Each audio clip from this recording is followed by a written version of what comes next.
Hey guys, E10 here from SunBros, and today I'm really excited to be bringing you guys a brand new video.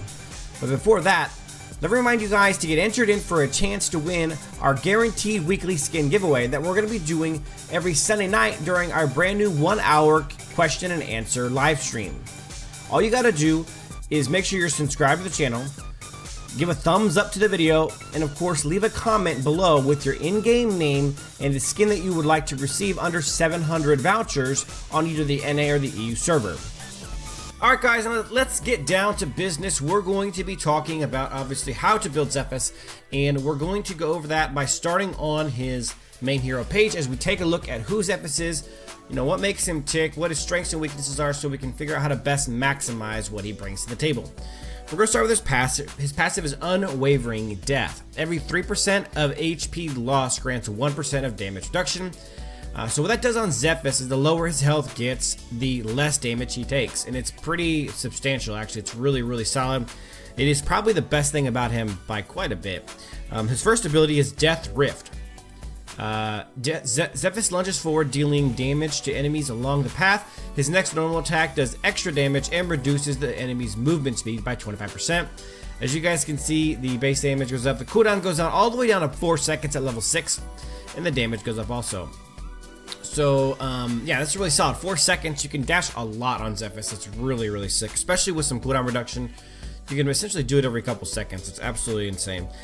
Second ability is Death's Flurry. Zephys unleashes a series of rapid attacks, dealing damage with each attack to the enemies in front of him. Each hit on an enemy hero restores HP to Zephys. So this does a bunch of damage and it heals. Again, starts at 8-second cooldown and goes all the way down again to 4 seconds. So that's 4 seconds on each of these bad boys. The Death Rift first ability and the Death's Flurry the second ability. So really low cooldown, and the HP regen actually goes up pretty substantially. And last but not least, his ultimate, Death from Above. Zephys attacks from above, dealing a bunch of physical damage to enemies in the target area and knocking them into the air for a brief period of time. It says a brief period, but it's a little bit longer than you might imagine it is. It's actually a pretty decent bit of crowd control. Enemies hit are inflicted with Thunder Crash debuff and take additional magic damage when hit by Zephys' normal attacks and abilities. So the cooldown on this starts at 18, gets down to 12. The additional magical damage actually goes up. Sorry, I'm leaning across. The additional magical damage actually ends up going up all the way up to 60 per hit, and it scales off of your physical attack, your attack damage. So really solid abilities from Zephys. Now let's go ahead and get started with building Zephys. Normally, I feel like I can do a pretty decent job of coming up with some pretty creative ways to build heroes that are maybe, I don't know about unusual, but they're kind of outside of the realm of the norm. And you know, I take pride in kind of thinking outside the box for that stuff. Zephys is a little bit of an exception with that, and I will tell you why. First item is going to be Leviathan. Leviathan is a great item on Zephys. Gives him a lot of health.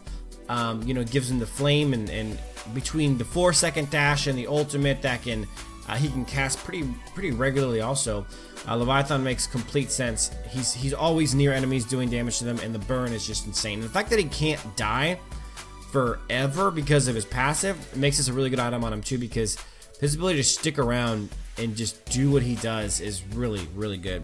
So Leviathan. Then we're going to be going to Gilded Greaves. Same reason as always. Unique passive resistance 35%. You're going to reduce all forms of crowd control, whether it's a stun, a slow, a knock up, a knock back, anything like that. If it were to last a second, for example, it would go down to 0.65 seconds. 35% of all those crowd control effects are going to be reduced. There's really not better boots in the game for most heroes.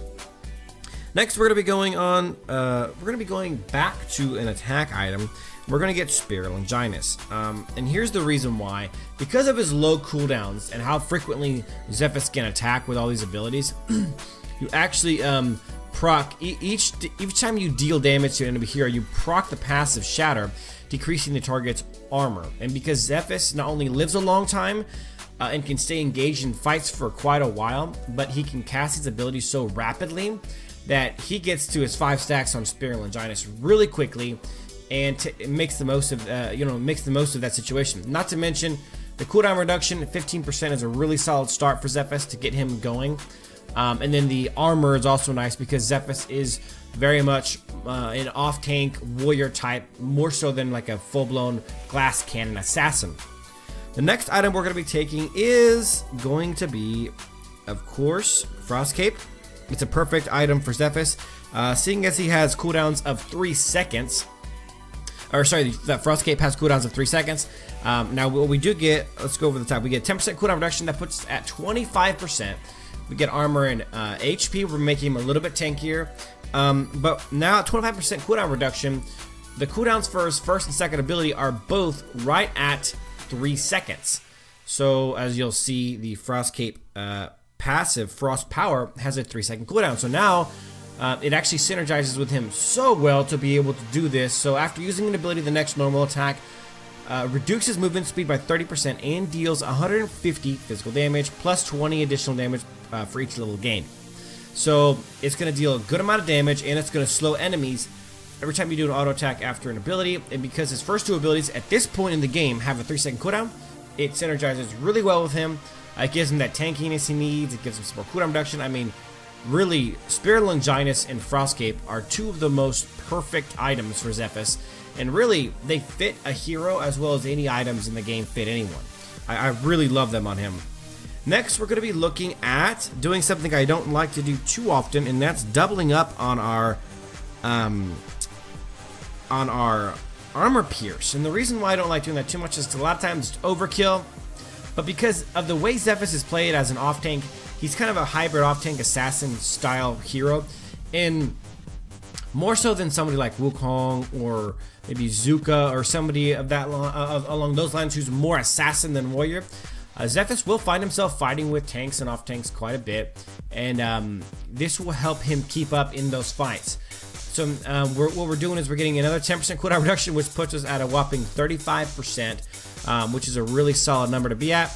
100, some more attack damage. We're not going crit at all on Zephys. We're not going any sort of specialized damage on him because his abilities are a solid, heavy portion of his damage, and so we're wanting to insinuate and amplify the damage of his abilities more so than his auto attacks. So we're going to be taking the 100 attack damage, really nice. The increased movement speed after exiting battle is nice on him. It isn't necessary because he has such incredible mobility with his first ability, the dash, which at this point he's now doing, you know, at an incredible rate. Really, he's doing it less than every 3 seconds. And then the armor pierce at this point in the game is more than likely going to be maxed out at 250. By the time you get your 5th item, you're generally at level 15 or at least very close. So now at this point, you start at 250 and you can work your way up to 500 armor pierce very rapidly. Now, a lot of squishies won't ever get to 500 armor. They can, but especially in lower elos, they're not going to reach anywhere near there. But because he so heavily relies on the damage from his abilities, this actually works out really well for him because it does increase the damage that his abilities do. It's a lot more effective on increasing the damage of abilities than it is necessarily on increasing the damage of auto attacks. And the reason why is because you can do other things to increase the damage of auto attacks, like crit damage, and all those kinds of things. But abilities don't get that stuff, so the armor pierce is much more effective for that. And last but not least, we're actually going to be going to defense and getting Medallion of Troy. And there's a couple reasons. Obviously, the cooldown reduction is always nice. I mean, at this point, we're at a shade over 2 seconds to do his first and second ability over and over again. We'll back up real quick. His ultimate was at 12 seconds. Now we've got it to a shade over 6 seconds. So we're talking about some nasty. Now this is 45% cooldown reduction, which we do not need. We only need 40. That's the cap anyways. So that is, you know, we're going a little bit over, but these are the correct items anyways. I'll tell you why. Magic defense and HP gives us more tankiness, which again is kind of a key component of who he is. And then, but the passive is just wonderful. And I'll tell you why, because as opposed to healing him, for example, you guys know Crimson Banner is one of my favorite items. Armor, a ton of health, and it restores health. The reason why the restoration of health is a lot less good on Zephys than a shield is because the shield allows him to continue to have his passive going off. so we're not really getting as much damage mitigation. If he's got his passive that reduces damage based on how little, the less health he has, the more damage reduction he gets. And if we have something healing him up, then they're reducing the damage reduction. A shield, on the other hand, is keeping his health at a low level with that total damage reduction continuing at that level while still making him more tanky. So it actually synergizes with him very well. One of the other items I see taken very frequently on him is Hercules Madness, and that does also give a shield when his health drops below a certain level. It is a fine item on him. Generally it's swapped out for either Medallion of Troy or Rank Breaker. I'll tell you the reason why I don't is because I appreciate more the damage and tankiness. The synergy of this exact build for me is really phenomenal. And Hercules Madness, whereas the shield for this has an 18-second cooldown, the shield for Hercules Madness has a 90-second cooldown. And to me, that's just insane. Especially on Zephys. When I play Zephys, I fight a lot. Zephys is a really great jungle clear. He's got a really fast ability to get in and gank over and over again, and I fight way more frequently than every 90 seconds. Not that I need that to be up every single time to win a fight, but man, 90 seconds is such a long cooldown for a unique passive to me. But that is the Zephys build, and the reason why I was saying normally that this is a little bit of an exception to the rule. Normally I deviate from your average standard cookie cutter meta build. This is pretty much the meta build, and maybe you could say the Hercules Madness edition is more meta. This is pretty standard though, and this is one of those where I love this build a lot, and it happens to be what a lot of people play on him. So I could have not made a video on it, but you know what? I also wanted to put out that sometimes meta builds are really good, like in this case, and I love it. It works really well for me. My Zephys gameplay is solid, and I've tried variations of this. I've tried other builds, and this is really the one I find to be the best. So yeah, guys, this is it. I'm excited to reveal my Zephys build. I'm doing a how to build video whenever here on the game, so yeah, I apologize if anyone was expecting something slightly different than this, but this is it. This is the one I've happened to be that I happen to find to be the best, and I don't want to mislead anyone in any other direction. And the fact that this happens to be a meta build is neither here nor there. This is the build that I think is best on him, and that's what I'm going to put in the video. But thanks for watching, guys. I hope you guys enjoyed the content as always. If you did, make sure you guys leave a thumbs up, subscribe to the channel, especially if you guys want a chance to win that skin that we're going to be doing on the live stream on Sunday, on the Q&A live stream. But yeah, thanks for watching, guys, and as always, till next time.